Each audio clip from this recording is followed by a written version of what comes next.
Welcome to Golden Mastermind Seminars Radio with your host, Jeffrey Combs. Good afternoon, Jeffery Combs, President and Founder, Golden Mastermind Seminars Incorporated. Breathe and release, no longer the mind-body connection to the events that shape the feelings. Good to be here with you on 2-4 Tuesday. Topic for today's Facebook Live is a topic I have covered hundreds of times and do not get old covering it. Joe Firth, good to see you this afternoon. Joe Frith, say hello to your exceptional wife. Topic for today's Facebook Live is leadership consciousness. I had a coaching call today with a young man who is covering why he has challenges being a leader. Leaders are born and leaders are developed. Anyone can be a leader at any given time in their life. Leadership is influence, the ability to influence others. Scott Lucas, good to see you this afternoon. Topic for today's Facebook Live is leadership influence. Leaders can rise to the occasion. You can lead from the front and you can also lead from the back. And leadership is one of the most written about and spoken about topics in personal development and self-improvement. Thank you, Barbara. I do appreciate your endorsements. So leadership consciousness is leadership awareness, leadership understanding, leadership knowing, and then leadership development, and then leader grower, and then you can lead as a mentor. It's a different level of leadership. In the 12-step programs, it is called sponsoring. And as a sponsor, you're definitely passing on your wisdom, you're passing on your insight, and it's really a rite of passage as you feel that you're ready or able to be able to lead others in recovery and addiction. It's a very, very important place in growth in the 12-step program and in recovery and sobriety is being able to sponsor people and being able to clearly give people insight and wisdom. And also there are people who are not ready to be led, and these are the people that you let go of. So one of the keys to leadership is to lead those who are leadable. Not everyone is seeking a leader. Not everyone's going to be open to your message. There are going to be people who will set you up to disappoint them as a leader. There are people who you may overstep your boundary and be a codependent leader. You want to be able to create independent leadership style so that you're able to lead by example and lead the people who are available. And then as you grow leaders, they can go out and lead their own teams and their own cultures. And it's important that you don't feel rejected and or violated or create a story or set of circumstances around the situation, that you're comfortable enough in your leadership style that you don't feel rejected, abandoned, traumatized, and the other situations that you will feel, because there are people who will lead your leadership. They will either set you up to disappoint them, or you make some errors in judgment, or whatever the situation. Leadership is ongoing, and leadership is required to own a business, so you're going to lead your employees. You're going to be a leadership in the way you establish your customer service. If you own a traditional smaller business, the way you establish yourself as the leader of your corporation, as the leader of your enterprise, as the leader of your restaurant, whatever the situation is, you're developing a culture, a core group of like-minded employees, success seekers. And if you're a leader who is very, very condescending, very critical, you are definitely going to have challenges. If you are critical of yourself and don't respect yourself, you're going to have challenges expecting others to respect you. So leadership is an ongoing process. One of the first books I bought and read was by John Maxwell in 1994, Developing the Leader Within You. And then his second book that I bought was Developing the Leaders Around You. And there's many, many, many books written on leadership. And then there's all the military leadership styles. There's the sports leadership styles. There's the great Vince Lombardi. There's Bobby Knight's leadership style. If you understand college basketball, that would be the very hostile, aggressive, in-your-face style, which may not work in today's world. And there's multiple coaches who have coached it institutions and colleges and professional sports, and they're managers and leaders. And there's multiple situations that encompasses leadership, but most importantly, leadership is influence. If you own a small insurance agency, you're going to have someone that does customer service. You may have sales associates. If you're going to develop a network marketing insurance business, it would be you're going to have a lot of people selling policies. If you're in a wellness business and you're in a wellness business and you're developing a team, then it's important that you become the leader and a leader grower. Rank advancements in direct sales comes from your leadership and your ability to attract other like-minded success seekers. And you learn to lead from the front, you can lead from the back. Leadership is an evolving style of influence that you develop that's personal to you. And your leadership style, if you're developing a large culture with hundreds and thousands of people, you want to be able to ask yourself, can I duplicate myself? Am I so complicated that I can't duplicate? And am I a leader enough that people can really follow me and that leadership can be duplicated? Right now, I coach 6 women that are multiple six-figure income earners in one direct sales business. I coach multiple women who own their own small business, who are very successful in a small business with 1 or 2 employees that do very, very well, multiple 6 and 7 figures. I own a California S corporation. I have 1 employee who is responsible for a lot of my customer service. He is exceptional. His name is Henry Klauke. He is the best mentee that I've ever attracted. That's another level of leadership that is called mentoring. Mentoring is more one-on-one, where it's really there's a connection to the person that you are leading, and you're imparting a different level of wisdom. There's a different level of leadership that is being bestowed upon you. When I was a young boy, I had the privilege, or young boy, and then later a young man, I had the privilege of working with one of Kansas City's top all-time restaurateurs, the great Victor Fontana. I worked for him for 4 years.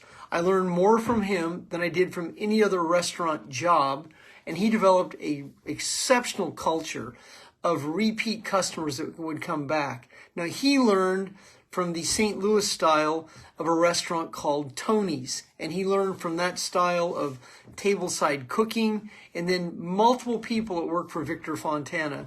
The great Michael Garozzo, who went on to be the head of the Missouri Restaurant Association today, Michael Garozzo, or he was the last time I spoke to him. Michael owned at one time 5 restaurants and still owns 2. Another man named Eric Sweeney, who is a very good friend of mine, owns one of the top barbecue restaurants in Kansas City. It is called Hayward's Barbecue. And then Charlie Gito, who owned 2 restaurants, one on the Hill in St. Louis. The Hill in St. Louis. The Hill means the Italian section of St. Louis. Charlie Gito also worked for Victor Fontana. Jimmy Volley worked for Victor Fontana, who was one of the original founders of the world-renowned steakhouse Mastro's that many of you may have heard of in Scottsdale, Beverly Hills, Palm Springs.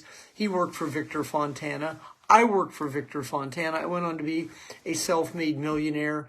Michael Accurso, who became a self-made millionaire in the network marketing and direct sales industry, was a busboy in that restaurant. I mean, there's at least 10 of us who worked for the great Victor Fontana, who went on to have leadership and develop businesses from that core, just some of the core foundations and fundamentals of what I learned from the great Victor Fontana in that era of my life, 1980 to 1984. I mean, who have your mentors been? I also had the privilege of working for a man named Harold Martin when I was a teenager.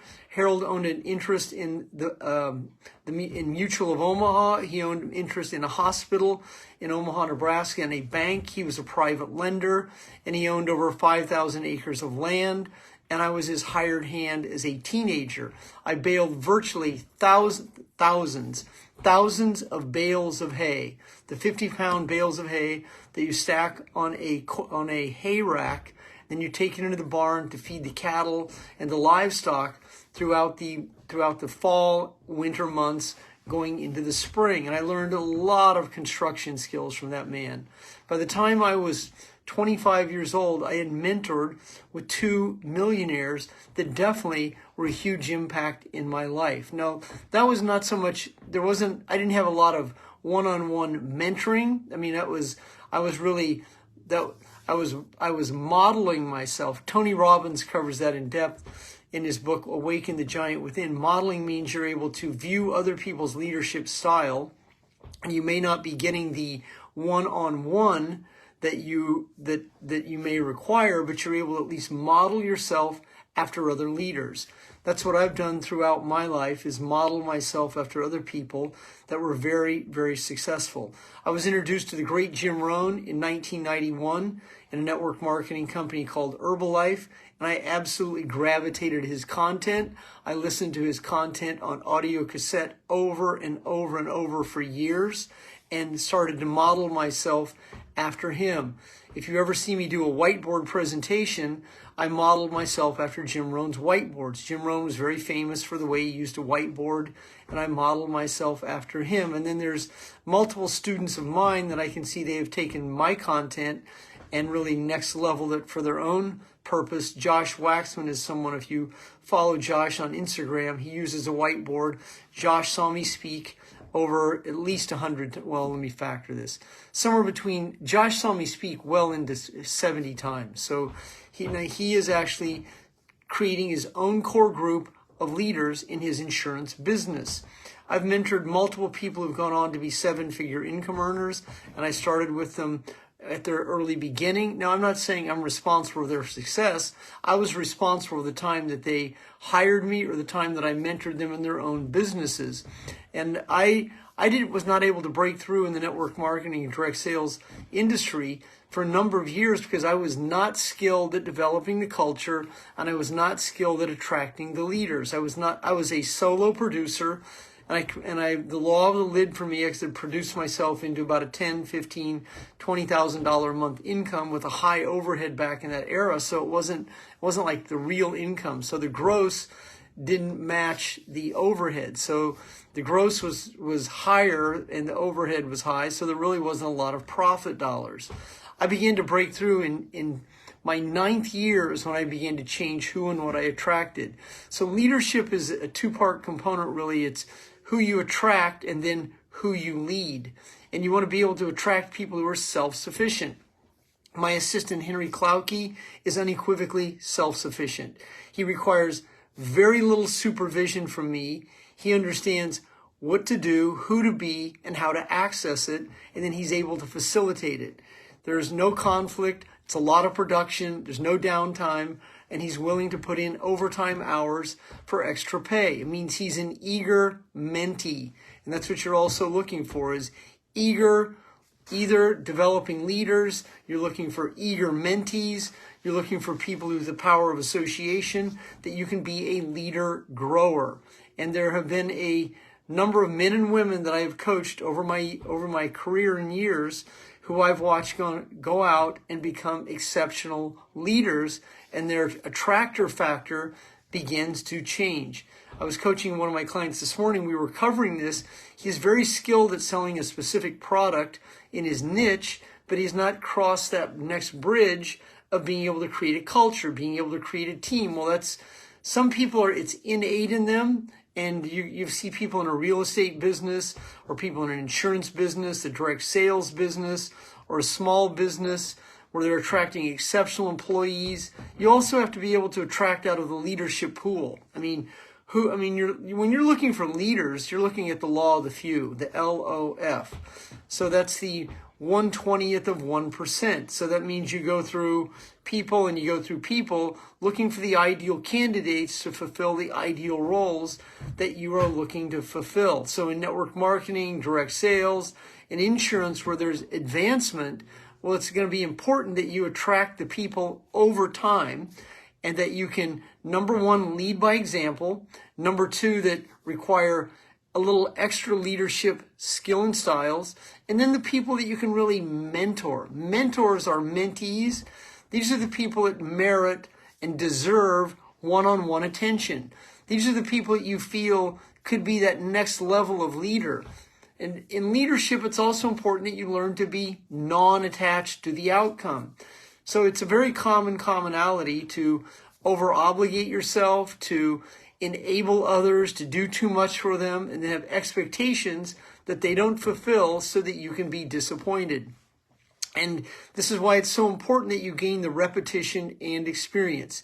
In any level of selling, and even dating requires the same situation. There's a direct correlation between dating and selling, because in dating, it's important that you learn to sell yourself and you be comfortable with yourself. And who and what you attract is going to determine who you date, mate, marry, attract as a soulmate. And that being comfortable with yourself is the component of, can you lead yourself? If you can't lead yourself, so if you can't do your dishes, how can you expect other people to? If you live in a wreck, in a cyclone, in a hurricane, in a tornado, how can you expect to attract people who are very systemized, organized, and detailed? I mean, you have to have this in context. And if you're late for all of your appointments and you're pulling it off at the last minute and you're winging it and you're living in a lot of liability debt because you're not responsible for it, well, you got to be able to have that conversation with yourself about transforming. You don't have to be perfect to be a leader, but you want to be in the process. You're starting to see your own improvement as you're seeking to attract people who you can collaborate with. Leadership is absolute collaboration. Attract your reality, quality, like-minded, then you fill in the blank. Success seekers. And for you to ever have a six-figure month, it's going to come from a six-figure month, which $1 million year. I mean, there's multiple ways that happens. In investing, insurance, network marketing, direct sales, real estate. I mean, it comes from the compounded effect. So if you're going to be a real estate investor, it's going to be important that you have contractors that you're able to lead. So it's also important that you're able to attract quality buyers who have the money. If you're going to be a skilled business owner, it's the customers, the clients, and then your employees or your 1099 sales professionals that you have in your circle of influence that will allow you to scale the map of consciousness.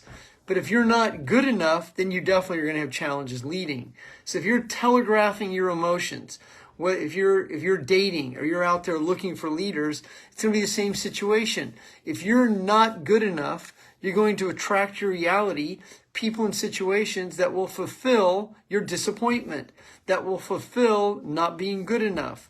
And as you begin to have a better understanding of that, step number 4 in any 12-step program, moral inventory of self. As you begin to really take that inventory of yourself, free of criticism, being able to look at yourself without being critical and getting out of this story of I should be further along. Well, you shouldn't be further along if you're not, because you're right where you should be because you've earned it through either your lack of inaction, your low self-esteem, or whatever the set of circumstances that has you right there.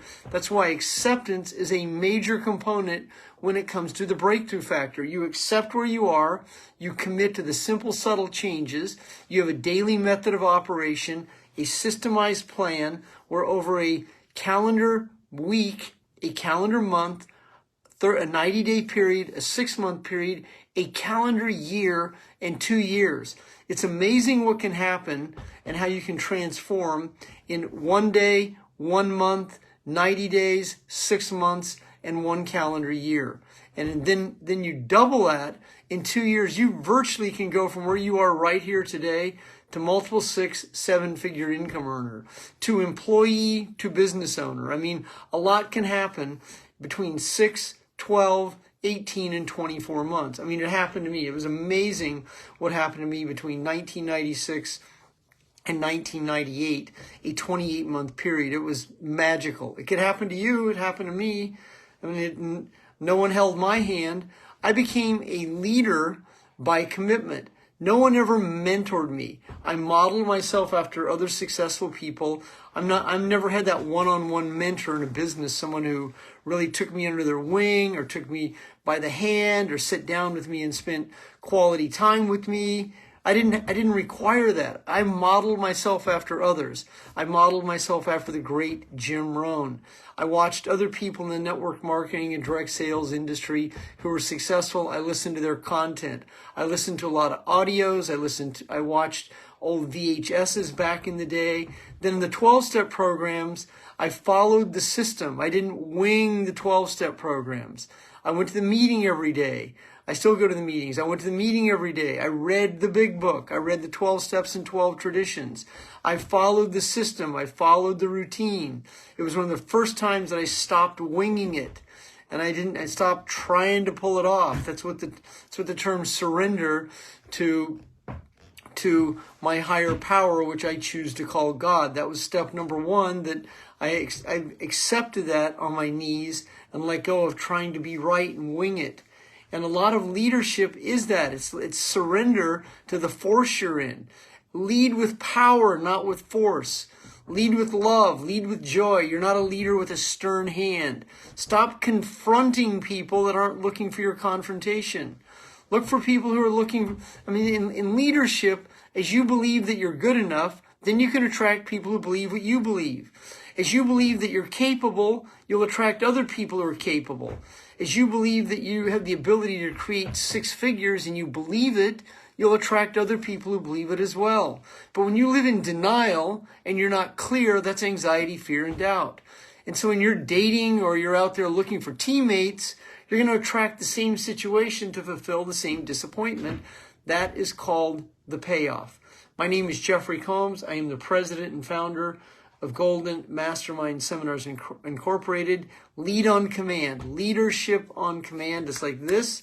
As you become a leader grower, a mentor of mentees, as you start to raise your attractor factor, as you become a man or a woman of influence or affluence, you will begin to, through your emotional vibrations, through your emotional transmutation of love, joy, bliss, peace, goodwill, ambassadorship, of the joy of ownership, the joy of being a business owner, the joy of being in life. As you begin to exude this, you will begin to change who and what you attract.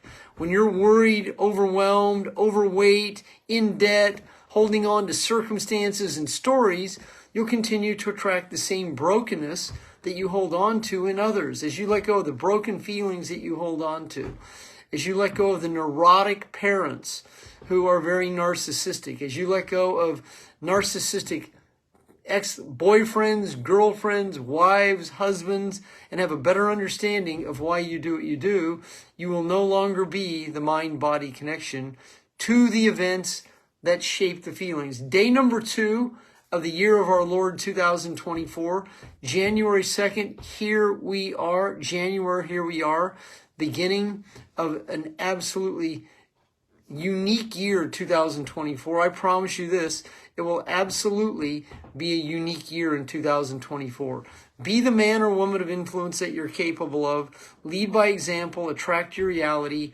Leaders who are looking for a leader grower, you have a great afternoon. And Sean, thank you for that exceptional compliment, and thank all of you. Diana, good to see you this afternoon. Ottman, I want to recognize a few people. Sean, an honor to meet you in December. Pamela, good to see you. I saw Scott Fellaini. Scott, always a privilege to collaborate with you. Roger Maldonado, love you, my brother. David Hammer, thank you for attending my events over the years. Amber Schiff, deeply, deeply, deeply honored to be your coach. Paige, so good to see you this afternoon. A lot of quality people. Michael Kalani, Kira. For those of you who do not follow Kira Fairchow, Kira is a world-class artist. I own one of her paintings on my wall. It is amazing. Earl Teets has been following me for years. I coached Beth Ireland back in the 2000s. Beth, so good to see you. Scott Lucas, my brother, good to see you. Barbara Williams, one of my longest standing clients of all time. Barbara has known me for almost 30 years. So good to see you. Barbara lives in the San Joaquin Valley and is a world-class dog breeder and trainer. Joe Frith, I coached Joe and his beautiful wife. Thank Beth Ireland, always good to see you. Kira, go ahead and post your website. If you've not seen Kira's art, it is majestic is the word for it. The first time I saw Kira's art, I knew I was going to own a painting, and within 1 year, I owned a Kira Fairchow painting. Have a great afternoon, everyone. Breathe, release, and let go.